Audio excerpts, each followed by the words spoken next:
Bismillahirrahmanirrahim. Welcome dear students of second year MBBS, BDS and second year DPT. Today we are going to discuss physiological anatomy of the brain. Keep one factor in mind that we are going to study the major anatomical features of the brain in this lecture. At the end of lecture, you will be able to know different components of the brain, structure and functions of cerebrum and its constituent parts, and at the end you will be able to solve self-study questions.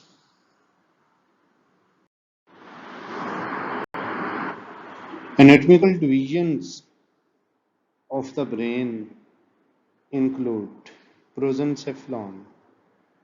Prosencephalon is composed of telencephalon and diencephalon.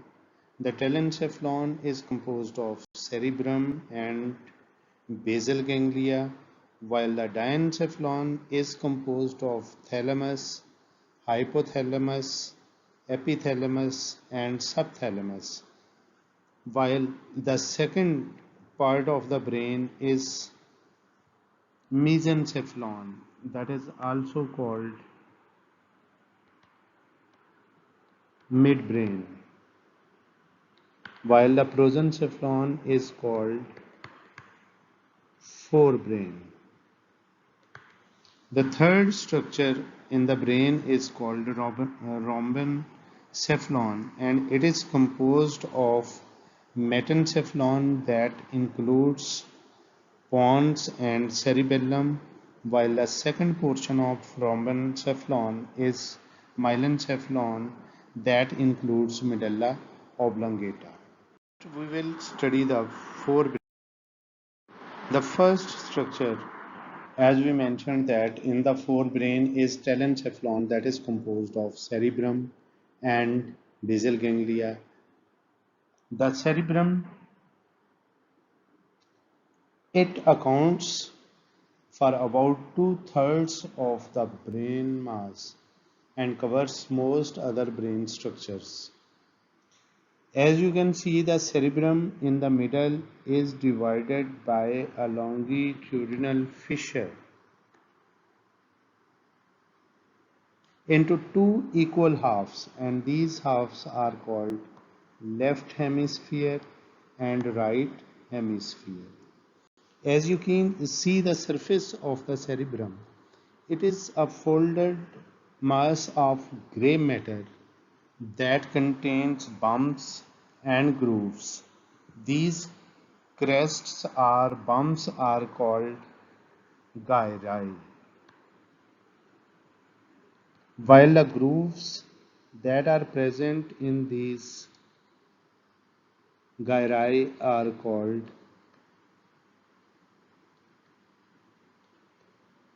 sulci.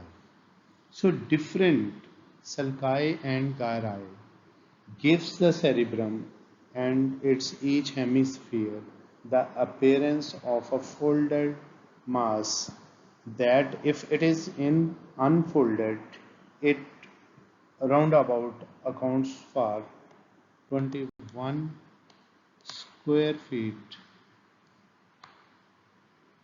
area. The two halves of cerebrum are connected with each other through a bundle of axons that is called corpus callosum. The corpus callosum, it is a bundle of axons that pass from one hemisphere to the next hemisphere. In this way, they connect one hemisphere with the other.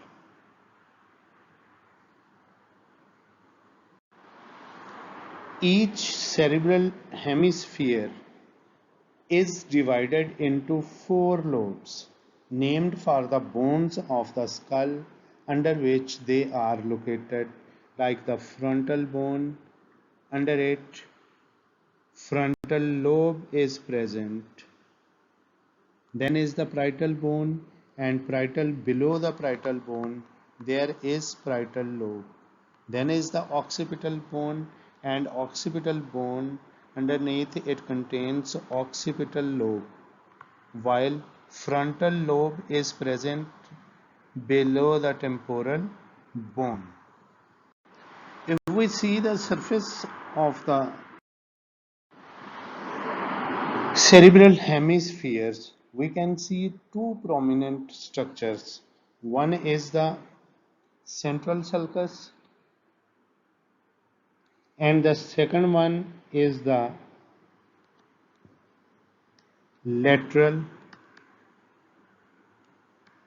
sulcus or fissure.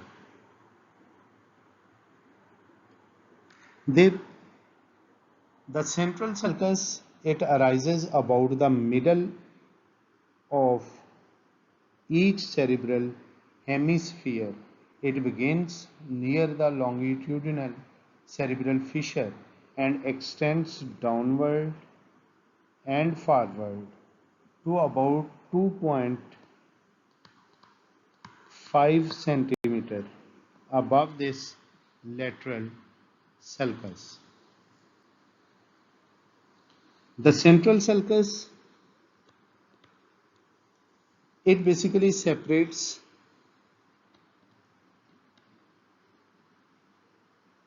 frontal lobe from the parietal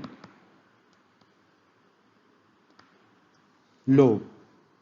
The lateral sulcus, as you can see, it separates the frontal lobe from the temporal lobe, and also it separates from the parietal lobe. The surface of each lobe contains many fissures, gyri, and sulci that divides each lobe into different functional entities. First, we will discuss the frontal lobe. The frontal lobe, it extends from the frontal pole. This is frontal pole. It extends from the frontal pole to the central sulcus.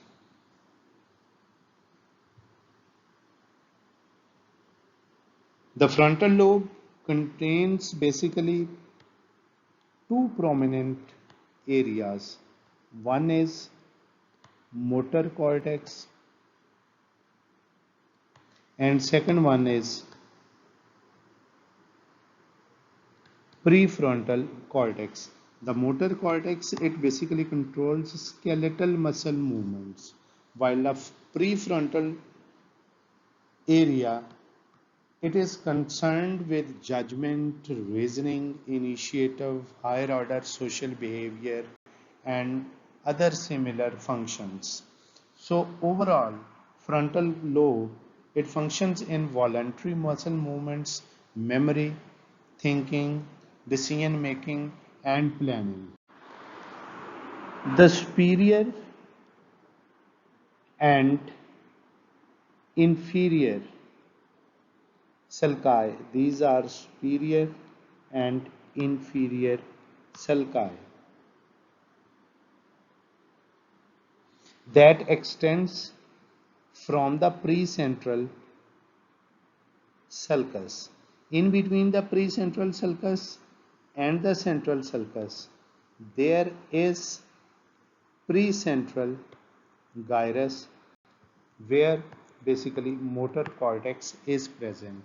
The superior and inferior sulci, they divide the frontal lobe into superior frontal gyrus, middle frontal gyrus, and inferior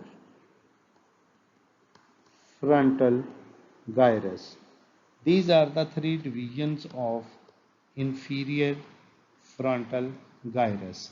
The first division is opercular portion of the inferior frontal gyrus, while the middle portion is triangular in shape That's why it is called the triangular part of inferior temporal gyrus. While the third one is called the orbital part of the frontal, inferior frontal. The second lobe is temporal lobe. As you can see, superior temporal gyrus, this is superior temporal gyrus, and this one is the this is the superior temporal sulcus, and this one is the middle temporal sulcus. These superior temporal sulcus and middle sulcus, they divide the temporal lobe into three areas. Number one, the superior temporal gyrus. This one is superior temporal gyrus, and then is the middle temporal gyrus, and this one is the inferior temporal gyrus. The function of temporal lobe is that number one, it organizes sensory input as it contains areas that are concerned with the hearing, so it aids in auditory perception.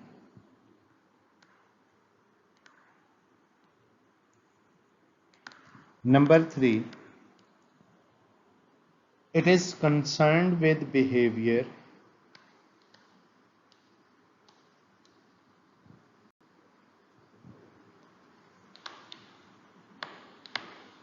It is concerned with behavior, memory, and language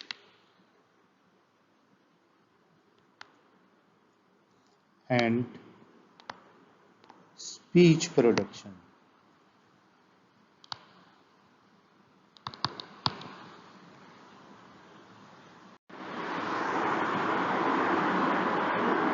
If we see parietal lobe, the parietal lobe is present behind the central sulcus, and it extends from the central sulcus up to the occipital lobe and also towards the temporal lobe. The parietal lobe contains a very important gyrus that is present between the post-central sulcus and the central sulcus, and this gyrus is called post-central gyrus. This post-central gyrus contains somatosensory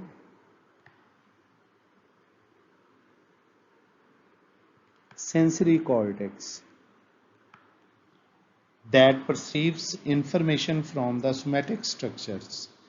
Then behind the post-central gyrus, basically sensory association area is present that is concerned with the integration, and it also gives information for the overall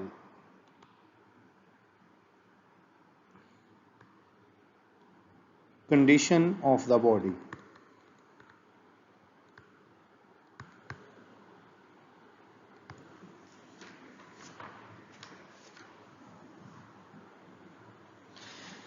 Then is the occipital lobe. This is the medial view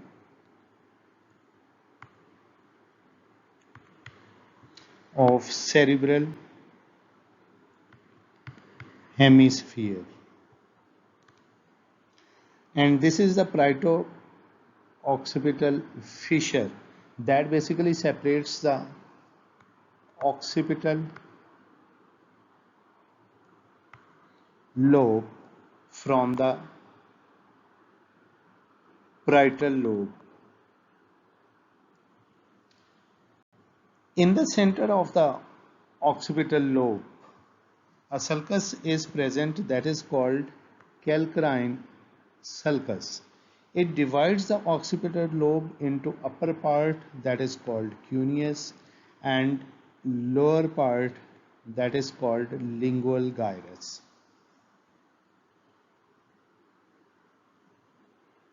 The occipital lobe is concerned with the vision as it contains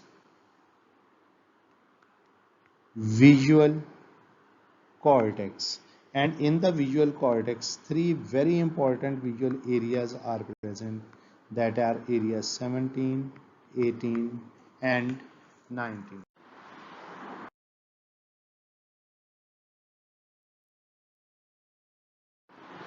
If we see the structure of internal structure of the cerebrum, the cerebrum is composed of cerebral gray matter and cerebral white matter. The first is cerebral gray matter. The cerebral gray matter is composed of three parts: cerebral cortex, basal ganglia, and limbic structures. This is cut section of the brain, and this is cut section of the spinal cord. The gray matter in the brain, it is outer, while in the spinal cord it is present interiorly in the form of H-shaped letter. So it is inner in the spinal cord. The gray matter basically contains neuronal cell bodies,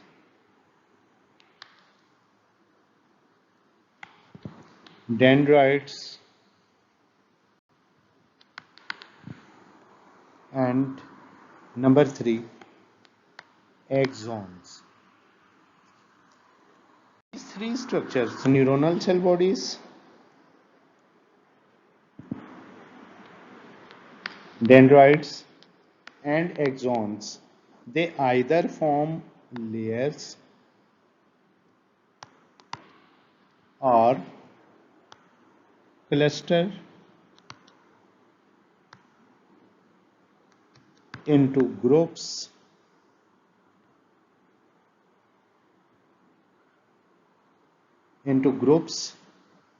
in other parts of the brain. The cerebral cortex, as we discussed, it is the outer layer of the cerebrum.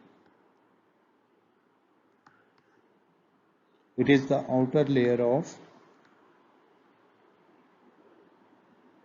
cerebrum, and it is only few millimeter thick. Neurons of the cerebral cortex are arranged anatomically in distinct vertical columns and horizontal layers. There are 6 layers of cerebral cortex, and each layer performs a specific function. We will start our discussion with the layer 4. As this layer, it receives incoming sensory signals. It receives incoming sensory signals, and those signals excites the layer 4. Then the signal spreads towards the surface of the cortex and towards the deeper structures of the cerebral cortex.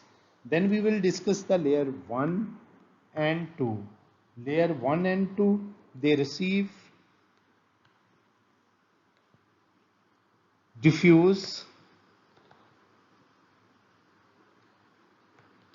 non-specific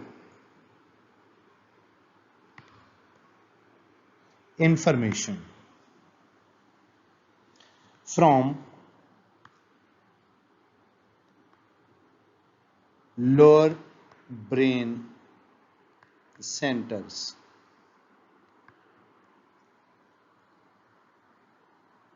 This input controls the overall level of excitability of the respective regions stimulated. The neurons in the layer 2 plus the neurons in the layer 3. They send axons to related structures to opposite side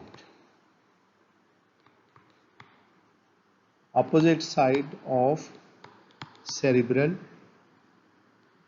hemisphere. When they give signals to the opposite side of the brain through the corpus callosum, these basically controls the other part of the brain and keeps in touch with the other part of the cerebral hemisphere. Then are the neurons in the layer 4. These neurons in the layer 4, these are larger and they project to basal ganglia, brainstem, and spinal cord,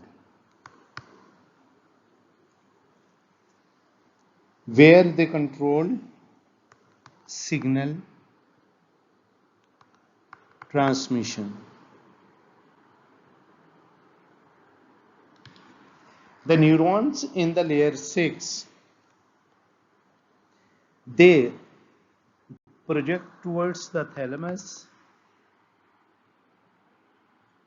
as thalamus is the relay station and receives information from all the peripheral structures and also from the brain.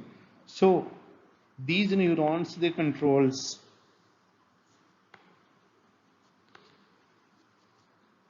excitatory levels of incoming information into the thalamus.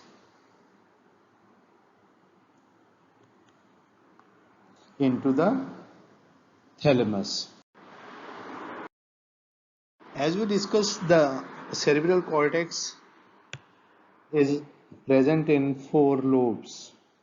Now each lobe is composed of different areas. If we discuss the parietal lobe, it is composed of, as we discussed, this is the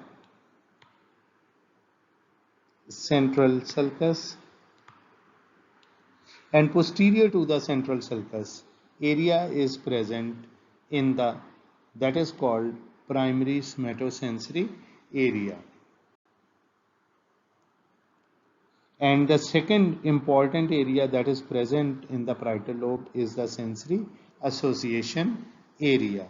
If we discuss the occipital lobe, 2 areas are present in the occipital lobe. These are visual cortex and visual association area. In the temporal lobe, auditory cortex and association area is present between the frontal and the temporal lobe. This is frontal, temporal, occipital and parietal lobe. two important areas are present. This upper area is for gustration and this lower area is for olfaction. In the frontal lobe, anterior to the central sulcus, this primary motor area is present, and anterior to the precentral sulcus, motor association areas are present that includes premotor area and the supplementary motor area. While on the most anteriorly in the frontal lobe, prefrontal cortex is present. The primary somatosensory area is numbered as 312. These numbers were assigned by the scientist Brodmann on the basis of functions performed by these areas in different lobes of the cerebral hemisphere.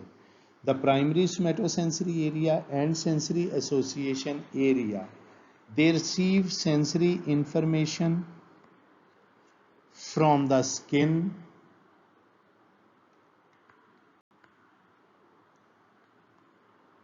musculoskeletal system, viscera, and taste buds. While the occipital lobe areas, the sensory association area is numbered as area 5 and 7, while the areas in the visual cortex and visual association areas, these are numbered as 17, 18 and 19, and these areas, they control vision. The auditory cortex and auditory association area contains area 41, area 42 that are concerned with the hearing. While the frontal lobe, as it contains primary motor area, that is numbered as area 4, while the motor association area, it is numbered as area 6. The primary and motor association areas, they control skeletal muscle movement, while the prefrontal area, it is concerned with judgment, reasoning, initiation,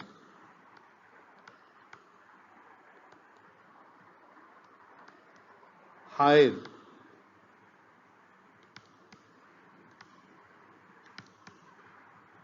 social behavior. As we have seen, the areas in the lobes, they are of three types: sensory areas, motor areas, and association areas.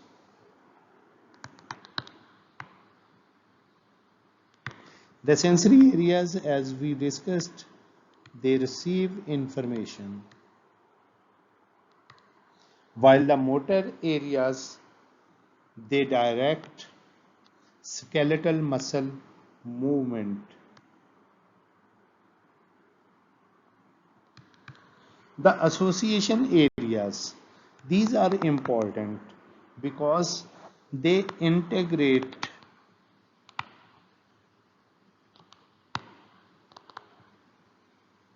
info,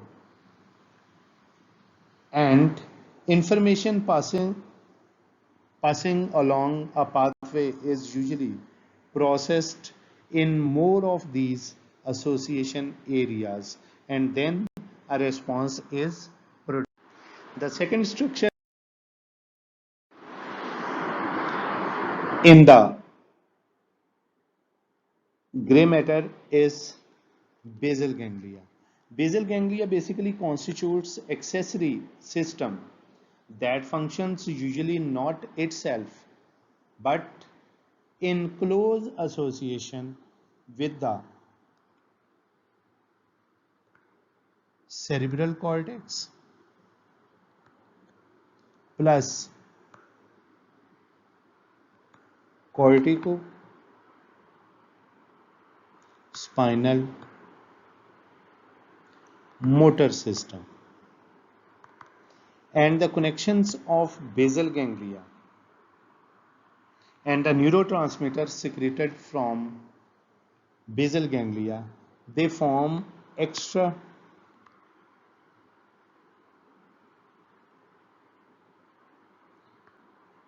pyramidal system, which includes midbrain nuclei such as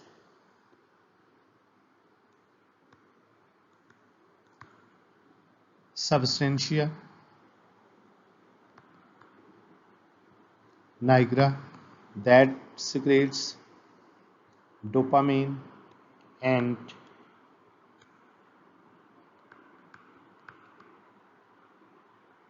subthalamic nucleus. You can see from this diagram on each side in each cerebral hemisphere, the basal ganglia is composed of chordate nucleus, then is the putamen, globus, pallidus,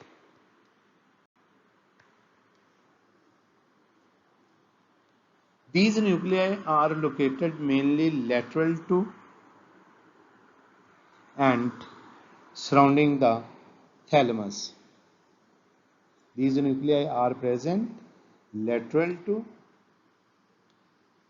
and surrounding the thalamus. Functionally, the basal ganglia and its constituent parts, these are concerned with the control and execution of movement.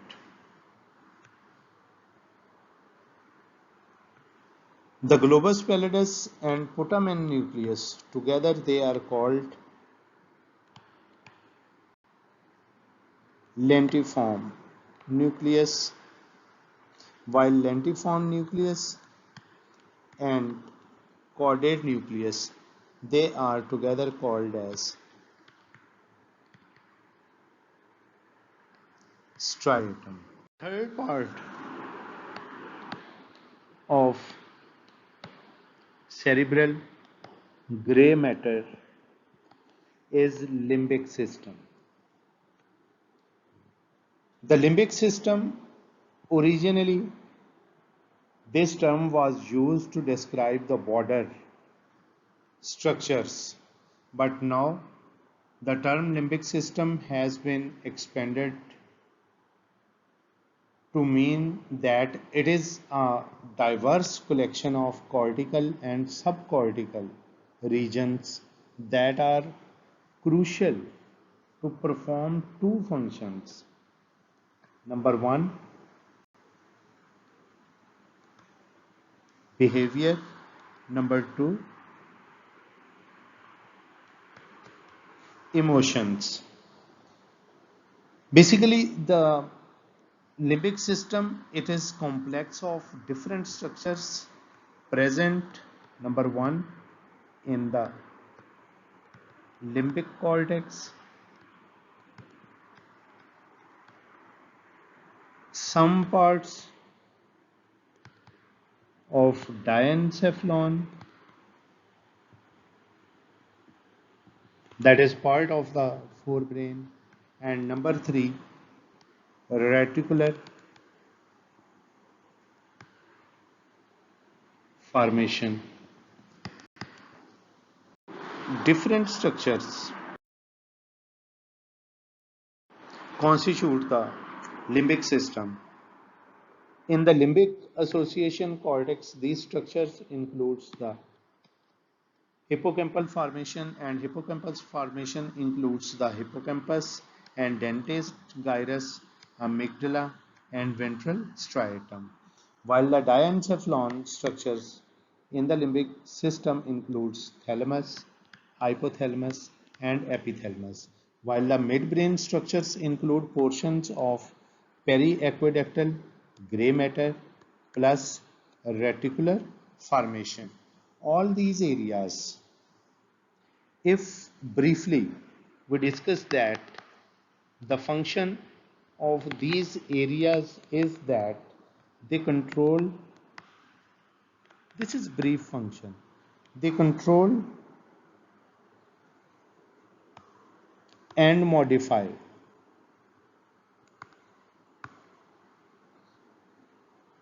behavior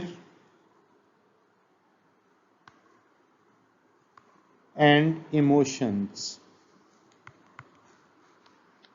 Number 2, they play a role in memory. The third most important function of the limbic structures is that they play a role in sleep,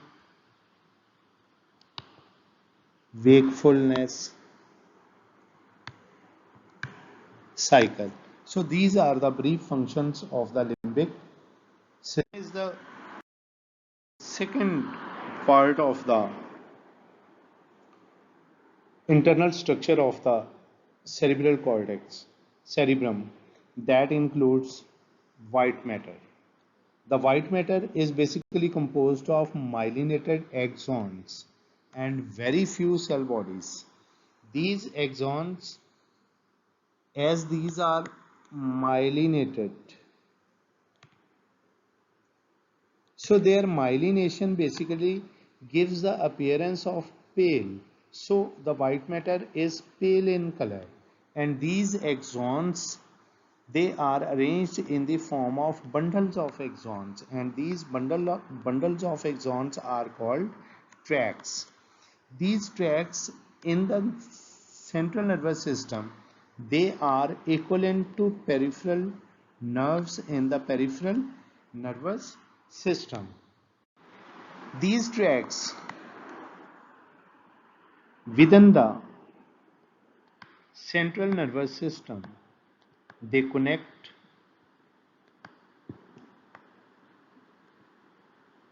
different regions with each other.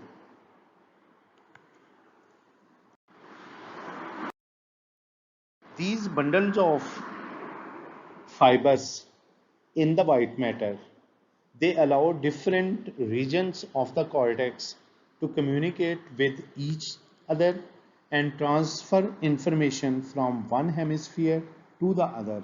The fibers in the white matter of the cerebral hemisphere may be classified into 3 groups. Number 1, commissural fibers. Number 2, association fibers. Number 3, projection fibers.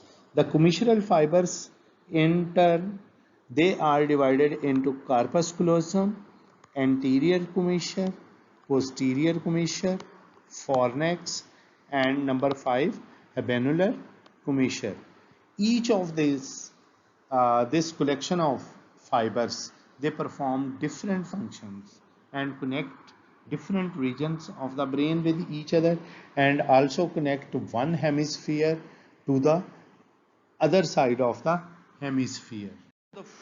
So the first we will discuss the commissural fibers. The first commissural fiber that we labeled is the corpus callosum. On the medial view, this is the frontal side or the anterior side, and this is the occipital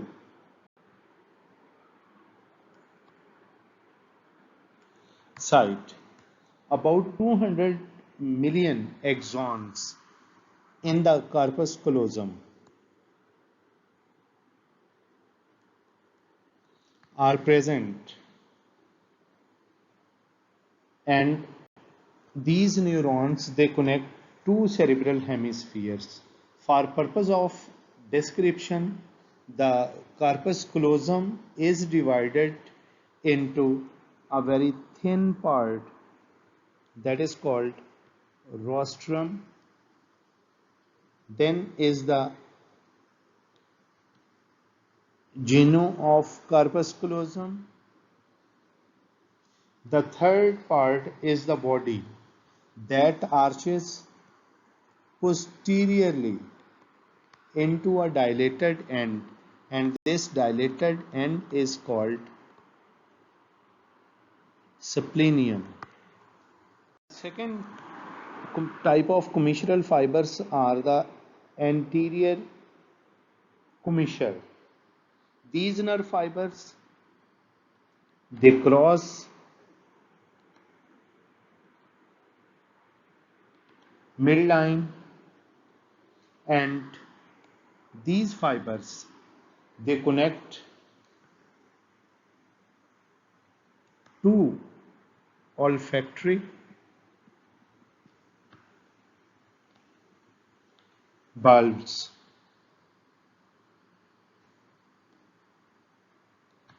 and temporal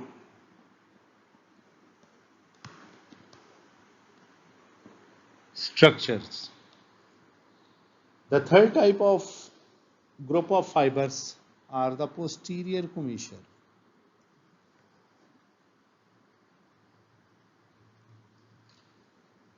The posterior commissure it also crosses midline. When it crosses midline, it basically contains fibers from the pretectal nuclei. It contains fibers from the pretectal nuclei that are involved in pupillary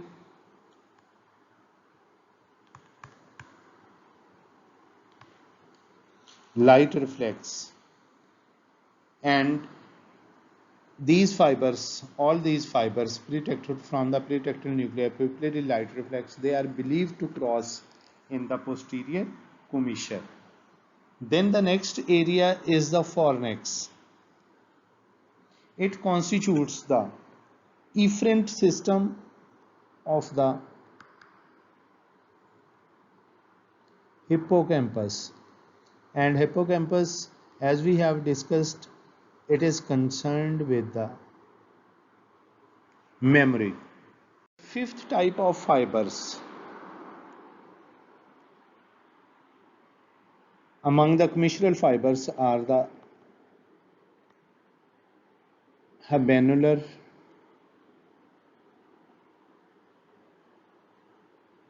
commissure.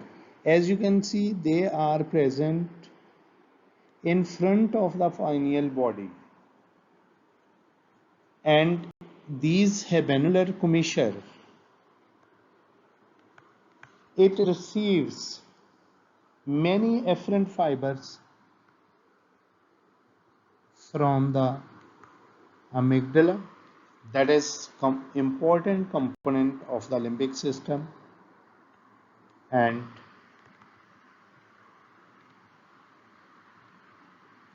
hippocampus. The exact role of habenular commissure is not known, but it is believed that it plays a role in influencing How brain responds to anxiety,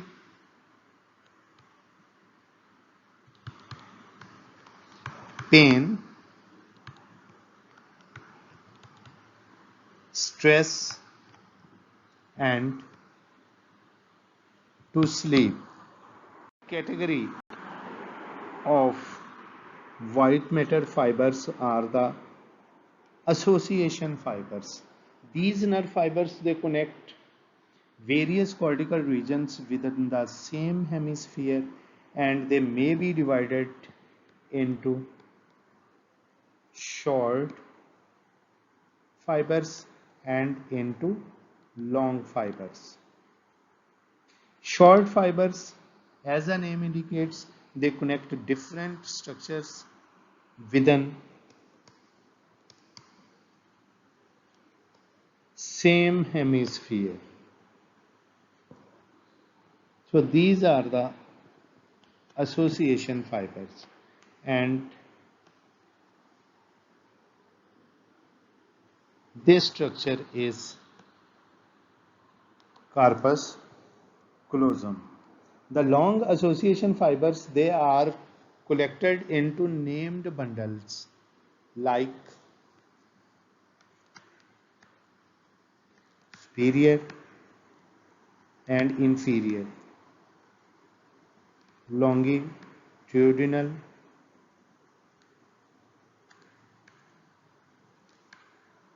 fasciculus.